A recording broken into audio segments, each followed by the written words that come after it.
Sir మాజీ ప్రధానమంత్రి మన్మోహన్ సింగ్ గారు ఆయన ఎప్పుడు ఎక్కడ అబ్జర్వ్ చేసినా ఆయన తలపాగా స్కై బ్లూ కలర్ లో ఉంటది.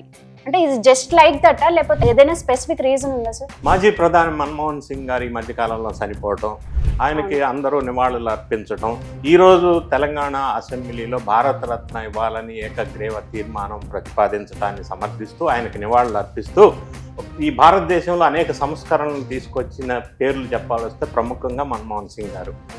ఆయన ఎప్పటికీ నాకు తెలిసి నేను చిన్నప్పటి నుంచి ఆయన చూస్తూ ఉంటే మీరు అన్నట్టుగా ఎప్పుడు కూడా ఆయన తలపాగా స్కై బ్లూ కలర్ మాత్రమే ఉంటుంది, వేరే కలర్ పెట్టరు ఆయన. ఇప్పుడు కాదు, కొన్ని సంవత్సరాల నుంచి, 40-50 సంవత్సరాల నుంచి. సో ఈ విషయంలో ఇట్లా మీకు వచ్చిన డౌట్ ఈ మధ్యకాలంలో ఒక మీడియా సమావేశంలో గతంలో ఆయన యాక్టివ్గా ఉన్న రోజుల్లో ఒక వ్యక్తి ప్రశ్నించినప్పుడు ఆయన చెప్పిన విషయం, మనకు తెలియవచ్చిన విషయం ఏంటంటే అందరికి ఇదే డౌట్ ఉండొచ్చు.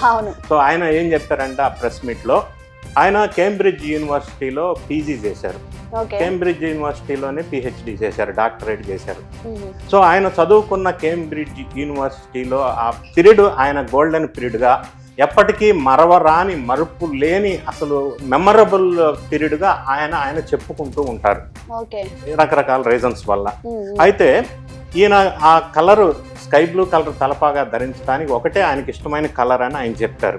ఇష్టమైన కలర్ అయినందువల్లే ఆయన ధరించలేదు. ఆయన నుంచి మనందరం యువత నేర్చుకోవాల్సిన అంశం ఏంటంటే, ఆయన కేంబ్రిడ్జ్ యూనివర్సిటీ అంటే చాలా ఇష్టం. అక్కడ ఎడ్యుకేషన్ విధానం కానీ, ఆయన గడిపిన పీజీ కానీ పిహెచ్డి కోర్సు చదివినప్పుడు కానీ హైలీ మెమరబుల్ లైఫ్ అని చెప్తూ ఉంటారు. అది ఎప్పటికీ గుర్తుండాలి అంటే కేంబ్రిడ్జ్ యూనివర్సిటీ కలర్ ఏంటంటే ఈయన ధరించిన స్కై బ్లూ తలపాగా కలర్. ఆ కేంబ్రిడ్జ్ యూనివర్సిటీ లైఫ్ని, ఆ కేంబ్రిడ్జ్ యూనివర్సిటీని ఎప్పటికీ గుర్తుండే విధంగా ఆయన గుర్తు పెట్టుకోవాలని ఒక సదుద్దేశంతో ఆ కలర్ ఉండాలా, గుర్తు పెట్టుకోవాలని ఆయన తలపాగా ఎప్పుడు స్కై బ్లూ మాత్రమే ధరిస్తాడు. అందులో ఉన్న సీక్రెట్ అది.